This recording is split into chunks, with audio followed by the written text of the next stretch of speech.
ఇప్పుడు పుట్టి వెంట్రుకలు తీయడం మనకు ఆనవాయితీగా వస్తుంది. చిన్నపిల్లలు అమ్మాయి కావచ్చు, అబ్బాయి కావచ్చు. అయితే సుమంగళి స్త్రీలు తలనీలాలు సమర్పించవచ్చా? సుమంగళి స్త్రీలు తలనీలాలు సమర్పించకూడదు అని కొంతమంది అంటున్నారు. లేదు సమర్పించవచ్చని కొంతమంది అంటున్నారు. మీరేం చెప్తారు? సుమంగళిగా ఉన్నటువంటి స్త్రీలు ఎవరు కూడా పూర్తిగా తలనీలాలు ఇవ్వటం నిషేధం. 3 లేదు 5 వెంట్రుకలు కట్ చేసి 5 కత్తెరలు 3 కత్తెరలు ఇస్తూ ఉన్నాయి. ఏ దేవాలయంలోనైనా అలా ఇవ్వవచ్చు. సుమంగళీలు ఎప్పుడు ఇవ్వాలి అంటే భర్తకు ప్రాణాపాయం కలుగుతుంది అన్న సమయంలో భగవంతుడికి మొక్కుకొని నా భర్తకి ఆ ప్రాణాపాయం కలగకుండా చూడు స్వామి అని చెప్పేసి మొక్కుకొని తలనీలాలు ఇవ్వచ్చు తప్ప అటువంటి సమయంలోనే సుమంగళీలు ఇవ్వాలి తప్ప మిగతా సమయంలో సుమంగళీలు పూర్తిగా తలనీలాలు ఇవ్వడం అనేది పూర్తి నిషేధం. ఎటువంటి సందేహం లేదు. భర్తకు ప్రాణాపాయం వచ్చింది అన్నప్పుడే దానికి ఇబ్బంది లేదు.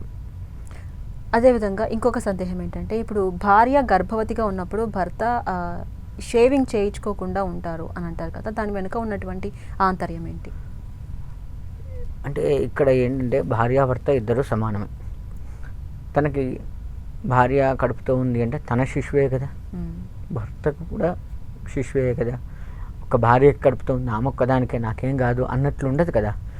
ఇక్కడ మనం ఏదైతే కట్ చేస్తామో వారికి కూడా గర్భంలో వాళ్ళకి అనేక రకాల ఆపదలు వస్తూ ఉంటాయి అన్నట్లుగా గోళ్ళు కానీ గడ్డం కానీ కటింగ్ చేయించుకోవటం కానీ ఏవి గోళ్ళు కూడా కట్ చేయకూడదు. ఇలా ఏది కట్ చేయకుండా ఉంటే పూర్తిగా నియమనిష్టలతో ఉన్నట్లు అనమాట. అలా ఉండటం అంటే ఏకభుక్తం చెయ్యాలి అని కూడా చెప్తూ ఉంటారు.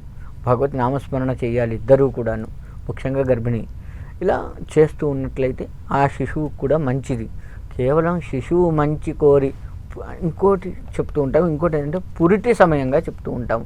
బిడ్డకు 6 నెలలు వస్తున్నాయి అంటే వాళ్ళకి పురుడు స్టార్ట్ అవుతుంది, దాంతో సమానం. కాబట్టి అటువంటి పురిటి సమయంలో మళ్ళీ అది ఎప్పటి వరకు శిశువు పుట్టి 11వ రోజు అయిపోయిన తర్వాత, ఇంట్లో పుణ్యవాచన ఇవన్నీ అయిన తర్వాత తను షేవింగ్ అవి చేసుకోవచ్చు. అప్పటి వరకు నిషేధమే.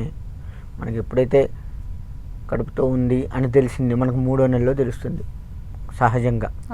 3వ నెల నుంచే ఉంటే మంచిది, లేదు అంటే 6వ నెల నుంచి అయినా ఖచ్చితంగా ఉండాలి.